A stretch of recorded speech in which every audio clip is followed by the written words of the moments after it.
पिछले एक हफ्ते से भी ज्यादा वक्त से छिड़ा इजराइल हमास के बीच युद्ध बीतते हर दिन के साथ और भी ज्यादा भीषण होता जा रहा है, जिसे लेकर पूरी दुनिया के कई देश दो धड़ों में बंट गए हैं। एक तरफ रूस और खाड़ी के कुछ देशों समेत कुछ मुस्लिम देश इजराइल के खिलाफ फिलिस्तीन के साथ खड़े हैं, तो दूसरी तरफ भारत और अमेरिका समेत दुनिया के कई बड़े देश आतंकवाद के खिलाफ इस लड़ाई में इजराइल के साथ खड़े हैं और हमास के हमले की कड़ी निंदा की है।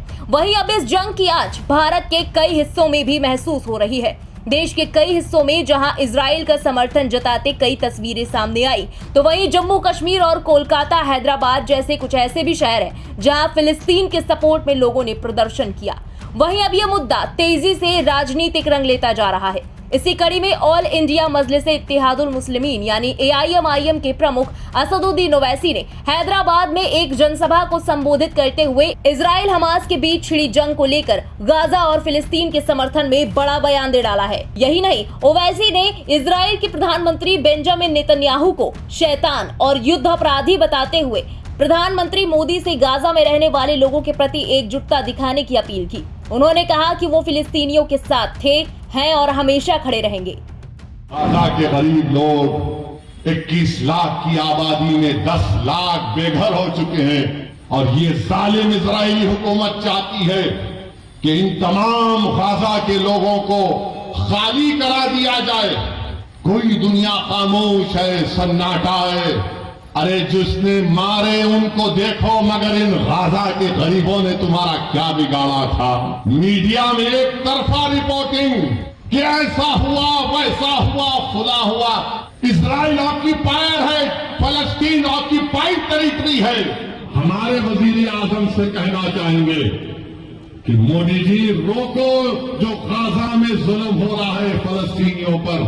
आपने कहा कि India stands in solidarity with the Palestinian people, तो सॉलिडरिटी दिखाओ। वो शैतान नेतन्याहू जालिम है, वॉर क्रिमिनल है वो।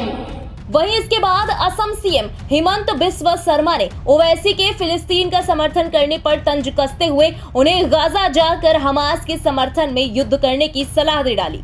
हिमंत बिस्वा शर्मा ने कहा कि हैदराबाद में बिरयानी खाकर ओवैसी को जिंदाबाद मुर्दाबाद कहने से अच्छा कि वो गाजा जाकर हमास के समर्थन में युद्ध लड़ते। वो एक पब्लिसिटी लेने का कोशिश करता है। ये फिलिस्तीन यहाँ जिंदाबाद बोलने से क्या होता है? ओवैसी जाए और हमास का साइड लेके वहाँ लड़े, गाजा में चला जाए। कहाँ यहाँ हल्ला गुल्ला करते रहता है? ओवैसी का जिम्मेदारी बनता है, अगर तुम फिलिस्तीन जिंदाबाद लिखा है तो अभी जाओ, गाजा में जाओ। यहाँ क्या हैदराबाद में बिरयानी खा के कहाँ यहाँ जिंदाबाद मुर्दाबाद करते रहते हो? गौरतलब है कि हमास के हमले के बाद इजराइल गाजा पट्टी पर लगातार हमला कर रहा है। इस हमले में 3300 से ज्यादा लोगों की मौत हो चुकी है। इस बीच इजराइल ने हमास के लड़ाकों को चेतावनी देते हुए कहा है कि जब तक वो बंधक बनाए हुए लोगों को नहीं छोड़ेगा, तब तक वो गाजा पर हमला करता रहेगा और इसके साथ ही बिजली, पानी और खाने के सामानों की आपूर्ति नहीं की जाएगी।